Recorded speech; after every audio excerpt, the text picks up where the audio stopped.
नमस्कार मित्रों, स्वागत है आप सभी का हमारे YouTube चैनल पर। तो आइए सुनते हैं आज शिवरात्रि की कथा। अगर आप भगवान शिव के भक्त हैं, भगवान शिव को मानते हैं तो कथा को पूरा जरूर सुने, आधा अधूरा बीच में छोड़कर ना जाएं। तो चलिए शुरू करते हैं। एक बार पार्वती ने भगवान शिव शंकर से पूछा, ऐसा कौन सा श्रेष्ठ तथा सरल व्रत पूजन है जिससे मृत्यु लोक के प्राणी आपकी कृपा सहज ही प्राप्त कर लेते हैं। शिवजी ने पार्वती को शिवरात्रि के व्रत का विधान बताकर यह कथा सुनाई। एक गांव में एक शिकारी रहता था। पशुओं की हत्या करके वह अपने कुटुंब को पालता था। वह एक साहूकार का ऋणी था, लेकिन उसका ऋण समय पर न चुका सका। क्रोधवश साहूकार ने शिकारी को शिव मठ में बंदी बना लिया। संयोग से उस दिन शिवरात्रि थी। शिकारी ध्यान मग्न होकर शिव संबंधी धार्मिक बातें सुनता रहा। चतुर्दशी को उसने शिवरात्रि की कथा भी सुनी। संध्या होते ही साहूकार ने उसे अपने पास बुलाया और ऋण चुकाने के विषय में बात की। शिकारी अगले दिन सारा ऋण लौटा देने का वचन देकर बंधन से छूट गया। अपनी दिनचर्या की भांति वो जंगल में शिकार के लिए निकला, लेकिन दिन भर बंदी गृह में रहने के कारण भूख प्यास से व्याकुल था। शिकार करने के लिए वह एक तालाब के किनारे वेल वृक्ष पर पड़ाव बनाने लगा। वेल वृक्ष के नीचे शिवलिंग था जो विल्ल पत्रों से ढका हुआ था। शिकारी को उसका पता न चला। पड़ाव बनाते समय उसने जो टहनियाँ तोड़ी वे संयोग से शिवलिंग पर गिरी। इस प्रकार दिन भर भूखे प्यासे शिकारी का व्रत भी हो गया और शिवलिंग पर बेलपत्र भी चढ़ गए। एक पहर रात्रि बीत जाने पर एक गर्भिणी मृगी तालाब पर पानी पीने पहुंची। शिकारी ने धनुष पर तीर चढ़ाकर ज्यों ही प्रत्यंचा खींची।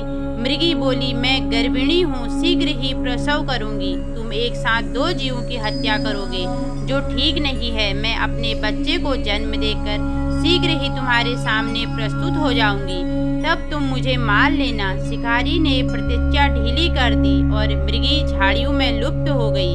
कुछ ही देर बाद एक मृगी उधर से निकली। शिकारी की प्रसन्नता का ठिकाना न रहा। समीप आने पर उसने धनुष पर बाण चढ़ाया। तब उसे देख मृगी ने विनम्रता पूर्वक निवेदन किया, हे पार्वती, मैं थोड़ी देर पहले ही ऋतु से निवृत्त हुई हूँ, कामातुर विरहिणी हूँ, अपने प्रिय की खोज में भटक रही हूँ। मैं अपने पति से मिलकर शीघ्र ही तुम्हारे पास आ जाऊंगी। शिकारी ने उसे भी जाने दिया। 2 बार शिकार को खोकर उसका माथा ठनका। वह चिंता में पड़ गया। रात्रि का आखिरी पहर बीत रहा था, तभी एक अन्य मृगी अपने बच्चों के साथ उधर से निकली। शिकारी के लिए यह स्वर्णिम अवसर था। उसने धनुष पर तीर चढ़ाने में देर न लगाई। वह तीर छोड़ने ही वाला था कि मृगी बोली, हे पार्वती, मैं इन बच्चों को पिता के हवाले करके लौट आऊंगी। इस समय मुझे मत मार। शिकारी हंसा और बोला, सामने आए शिकारी को छोड़ दूं? मैं ऐसा मूर्ख नहीं। इससे पहले मैं 2 बार अपना शिकार खो चुका हूँ। मेरे बच्चे भूख प्यास से तड़प रहे होंगे।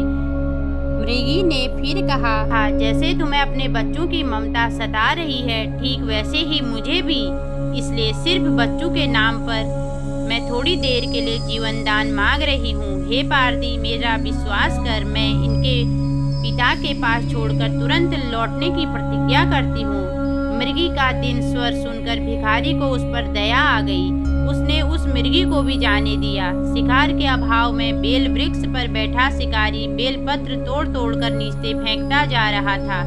पौ फटने को हुई तो एक हष्ट पुष्ट मृग उसी रास्ते पर आया। शिकारी ने सोच लिया कि इसका शिकार वह अवश्य करेगा। शिकारी की तनी प्रत्यंचा देखकर मृग विनीत स्वर में बोला, हे पार्वती भाई, यदि तुमने मुझसे पूर्व आने वाली 3 मृगियों तथा छोटे छोटे बच्चों को मार डाला है, तो मुझे भी मारने में विलंब न करो, ताकि उनके वियोग में मुझे एक क्षण भी दुख न सहना पड़े। मैं उन मृगियों का पति हूँ। यदि तुमने उन्हें जीवन दान दिया है तो मुझे भी कुछ क्षण जीवन दान देने की कृपा करो। मैं उनसे मिलकर तुम्हारे सामने उपस्थित हो जाऊंगा। मृग की बात सुनते बोलते ही शिकारी के सामने पूरी रात का घटना चक्र घूम गया।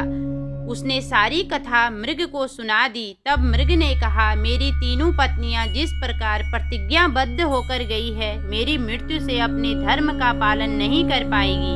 अतः जैसे तुमने उन्हें विश्वास पात्र मानकर छोड़ा है, वैसे ही मुझे भी जाने दो। मैं उन सबके साथ तुम्हारे सामने शीघ्र ही उपस्थित होता हूँ।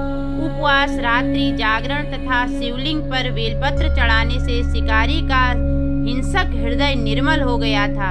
उसने भगवत शक्ति का वास हो गया था। धनुष तथा बाण उसके हाथ से सहज ही छूट गए। भगवान शिव की अनुकंपा से उसका हिंसक हृदय कारुणिक भाव से भर गया। वह अपने अतीत के कर्मों को याद करके पश्चाताप की ज्वाला में जलने लगा। थोड़ी ही देर बाद मृग सपरिवार शिकारी के समक्ष उपस्थित हो गया ताकि वो शिकार कर सके, किंतु जंगली पशु की ऐसी सत्यता, सात्विकता एवं सामूहिक प्रेम भावना देखकर शिकारी को बड़ी ग्लानि हुई। उसके नेत्रों से आंसू की छड़ी लग गई। उस मृग परिवार को न मारकर शिकारी ने अपने कठोर हृदय को जीव हिंसा से हटा सदा के लिए कोमल एवं दयालु बना लिया। देवलोक के समस्त देव समाज भी इस घटना को देख रहा था। घटना की परिणति होते ही देवी देवताओं ने पुष्प वर्षा की। तब शिकारी तथा मृग परिवार मोक्ष को प्राप्त हुए। अगर कथा को पढ़ते समय मेरे से कोई भी त्रुटि हुई हो तो मैं क्षमा चाहती हूँ। हर हर महादेव।